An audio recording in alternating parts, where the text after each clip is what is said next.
This is Jackie from All Access, and I'm here with Terror at Darien Lake, uh, New York State Vans Warped Tour. And tell me a little bit about your latest release and what fans can expect. Okay. Our latest release, it was our first album on Victory Records, and it was our second album produced with Chad Gilbert from Newfound Glory fame. It's not a pop punk album though, but he knows his hardcore stuff. So anyway, if you heard Keepers of the Faith, it's a good mix of old school with touch of some metal and thrash like we're known to have. But I think this Live by the Code had one of our more raw albums and just more straight up hardcore, I guess you could say. So. Is there one song on Live by the Code that you want fans to hear because it's the best representation of the band or of the album? Yeah, I think Shot of Reality is one of my personal favorites, and Cold Truth. They're kind of, I don't know, they're just cool. I don't really like, the lyrics are pretty raw. Everything about it's just raw, so I think that's a good representation of our band. Very nice. So you're here at Warped Tour. It's the 20th anniversary. What were you up to 20 years ago? Man, 20 years ago. How old was I? I can't even do math. What was I, 11? Yeah. So, Middle school. yeah, I was pretty young. It's pretty cool. This is our first time on Warped Tour, and we're all really excited. It's very different for us, and, not many hardcore bands have done, straight up hardcore bands like us have done a tour like this, so we're all very excited, and it's pretty cool. Like, a lot of us grew up sweating Warped Tour, like bands like Pennywise and Bad Religion and all them all over it. So, yeah, we're excited. It's been a good summer so far. How do you make sure you leave a lasting impression with fans at Warped? We just be ourselves. We're just real up there. Like, we don't have costumes. We don't have backing tracks or like fake instruments, So we just get up there and actually do what we do. I was going to ask about that.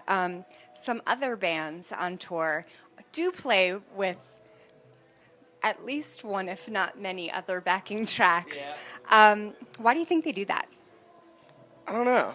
I mean, it's still new to me. Like, I think it's weird, but I'm not saying anything negative about those bands. Do what you want to do, but I don't know.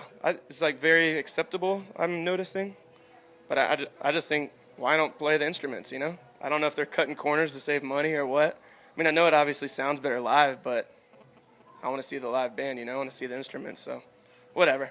Not my thing, but... It's somebody's, I don't know. Yeah. What comes to mind when you're playing, and maybe it doesn't happen as much for you because your music's a bit harder in comparison to other Warped acts, but often you see a lot of tiny phone screens looking back at you. Do you guys have that? Yeah, it's better than, you mean like pointed at us?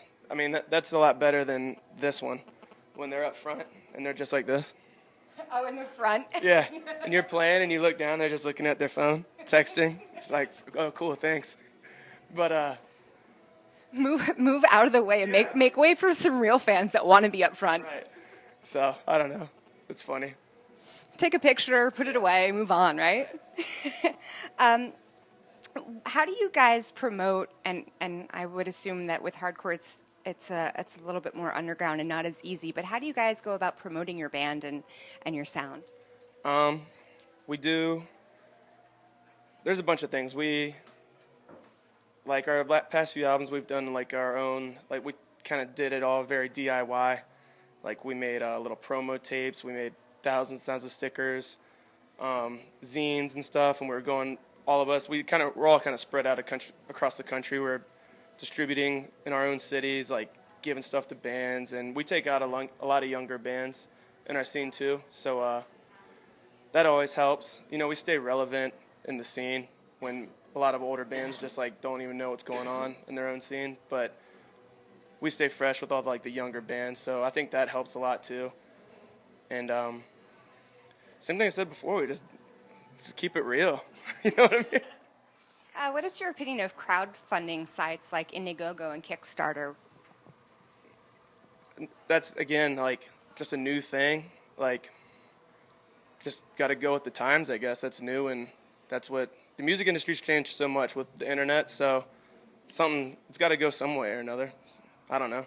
And like you said, with the music industry changing so much, record sales and album charts aren't really that relevant anymore.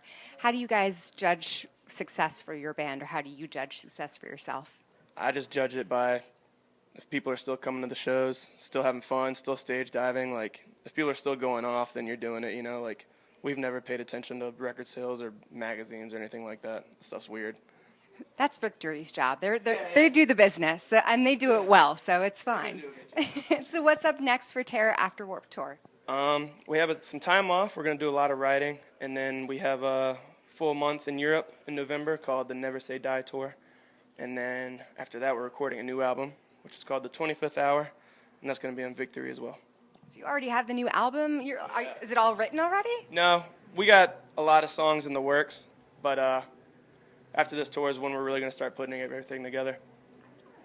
Well, stay tuned for more from Terror. This is Jackie with All Access and In the Key of Change.